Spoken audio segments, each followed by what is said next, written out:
Saludar a la maestra y doctora en Relaciones Internacionales, María Cristina Rosas, que esta mañana nos platica sobre su libro 80 años de la ONU, ¿qué debe cambiar? Muy buenos días, ¿cómo está María Cristina? Qué gusto.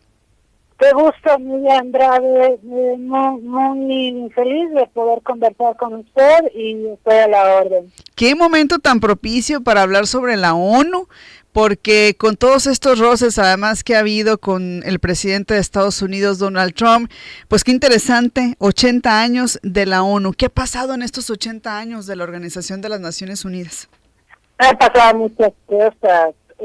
Naciones Unidas surgió en 1945, justamente como resultado de la Segunda Guerra Mundial.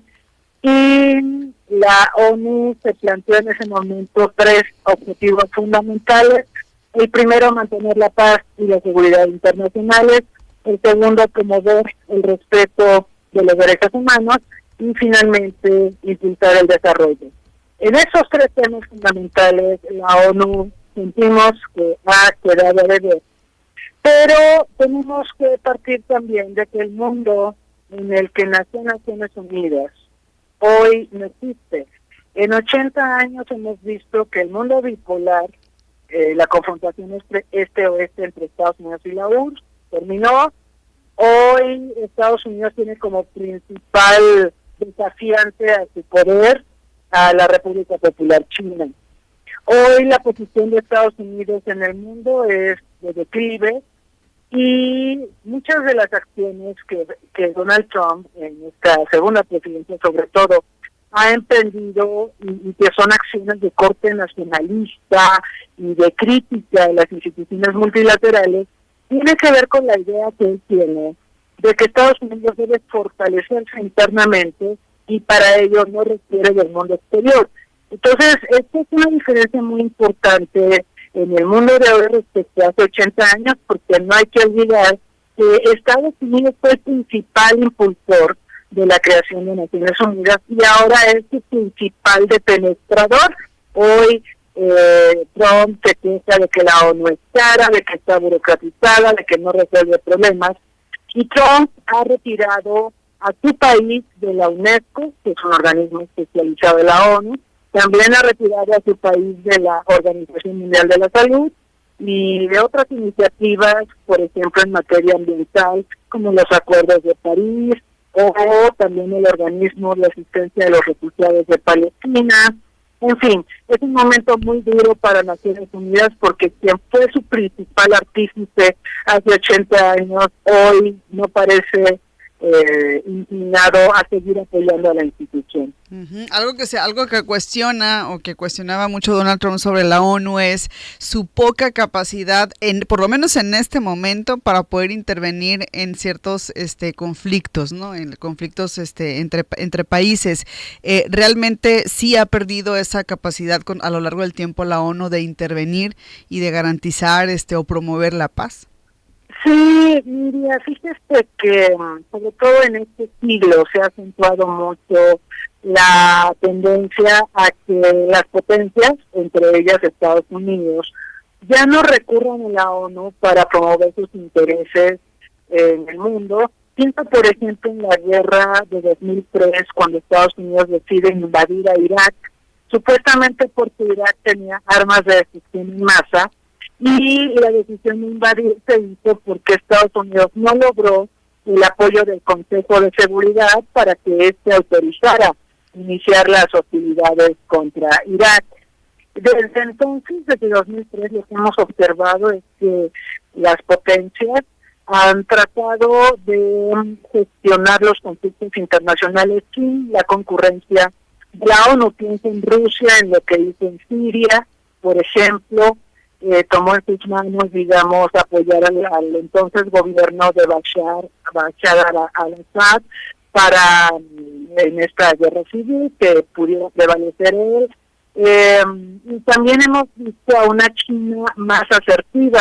Antes China era un actor muy discreto en el Consejo de Seguridad, guardaba silencio, se abstenía de votar, pero de un tiempo acá vemos a una China más beligerante, una China que veta, que ejerce su derecho de veto, en el Consejo de Seguridad, y no solo eso, una China que también hace mancuerna o comparsa con Rusia. Hemos visto muchos vetos del Consejo de Seguridad que han sido impuestos tanto por China como por Rusia. Y una cosa más, Miriam, porque obviamente estamos muy preocupados por la situación en Medio Oriente y lo de la franja de Gaza y el plan de paz de Trump.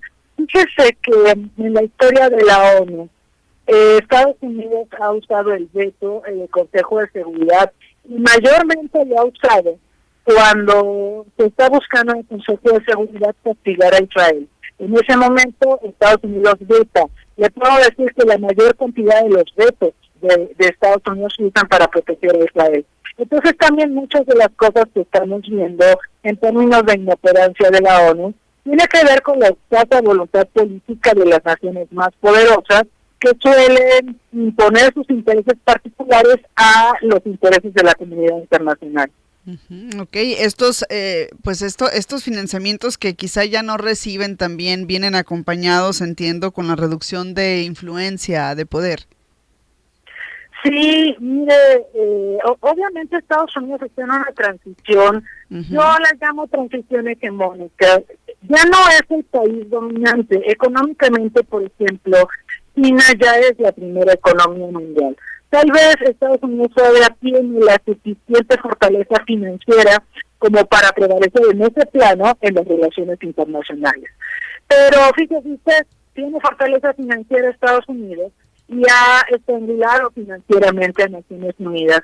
Estados Unidos es responsable del 22% del presupuesto de la institución, no paga a tiempo o paga en abonito, y esto ha coadyuvado, no solo culpa de Estados Unidos, lo de las finanzas de la ONU, también 3/4 de los miembros de la institución no pagan a tiempo sus cuotas, y esto coloca a la ONU en una situación de quiebra y de números rojos que imposibilita que la ONU pueda actuar entre los diversos escenarios conflictivos que se presentan en el mundo.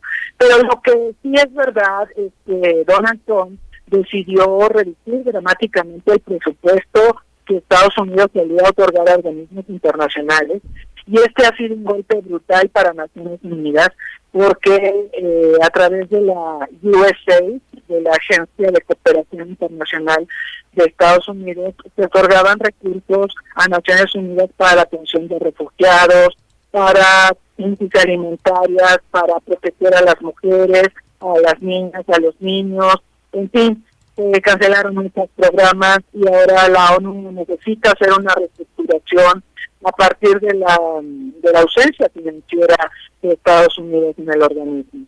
¿Qué debe de hacer a corto plazo la ONU ante este panorama tan complejo? Mire, yo creo que hay varias cosas que se pueden y que se tienen que hacer, evidentemente. Primero, la convocatoria a los miembros de la ONU a que paguen, porque sí, hace un momento dijimos que Estados Unidos ha reducido dramáticamente sus aportaciones financieras a la institución, pero por otro lado tenemos a 3/4 de los miembros de la ONU que nomás no pagan. Entonces debería de haber una convocatoria que paguen. También debemos de mirar a otros órganos fundamentales que tiene la ONU. Yo creo que mucho de la mala prensa que recibe Naciones Unidas tiene que ver con que solo miramos al Consejo de Seguridad, que sí es el órgano primigenio para impulsar la paz y la seguridad internacionales, pero hay otros órganos muy importantes como la Asamblea General. Ahora en septiembre, cuando tuvimos la 80ª Asamblea General, pudimos atestiguar lo importante que es este foro donde los 193 miembros de la ONU tienen derecho a un voto sin considerar si son grandes o pequeños, si están muy poblados o no. Y en esta Asamblea General 80 del mes pasado observamos una condena casi unánime a las acciones de Israel y el impulso al reconocimiento como Estado de Palestina. El tema palestino fue muy empoderado en la Asamblea General y surgió cierto efecto en Estados Unidos, y por eso Donald Trump impulsó su plan de paz, que bueno, también es un plan de paz que deja muy de lado las cuestiones palestinas. Pero digamos, la Asamblea General es como el foro donde podemos debatir gran parte de los temas internacionales y ha perdido presencia y ha perdido notoriedad porque nos hemos enfocado sobre todo en el Consejo de Seguridad. Y quisiera mencionar a otro órgano que es muy importante y nunca lo vemos, que es el ECOSOC, el Consejo Económico y Social de Naciones Unidas, que maneja el 70% del presupuesto de la ONU y que es la entidad fundamental para impulsar las agendas de desarrollo y de respeto de los derechos humanos. Hay que estar conscientes de que si estas agendas las apoyamos debidamente, esto va a reducir de manera significativa la posibilidad de conflictos armados, que es donde más se ha enfocado la ONU, ¿no? Reducir conflictos armados, gestionarlos, y se han olvidado de que estos conflictos tienen raíces, y estas raíces no han sido atacadas. Entonces, al ECOSOC le toca esta parte de ver las causas de los conflictos, abonar al desarrollo, abonar al respeto de los derechos humanos, y por eso debe ser un órgano mucho más apoyado. Por supuesto, la ONU nació con estados y sus miembros tienen que ser estados. Ahí yo le marcaría que tenemos una deficiencia importante en términos de la participación del sector privado de la ONU y también de organizaciones de la sociedad civil. Creo que la ONU también tendría que hacer cambios para posibilitar que organizaciones de la sociedad civil y el sector privado tengan mayor presencia, por ejemplo, para reducir esta crisis financiera, pero también para tener voces frescas respecto a cómo gestionar los diversos desafíos que acontecen en el mundo. Eso le haría mucho bien a Naciones Unidas. ¿Cómo y en dónde podemos encontrar este libro? Que no es casualidad que estemos además hablando del tema. Hoy se celebra justamente el Día de las Naciones Unidas y este libro, pues el tema más bien está así ideal, pues, ¿no? ¿En dónde podemos encontrar, María Cristina, 80 años de la ONU? ¿Qué debe cambiar?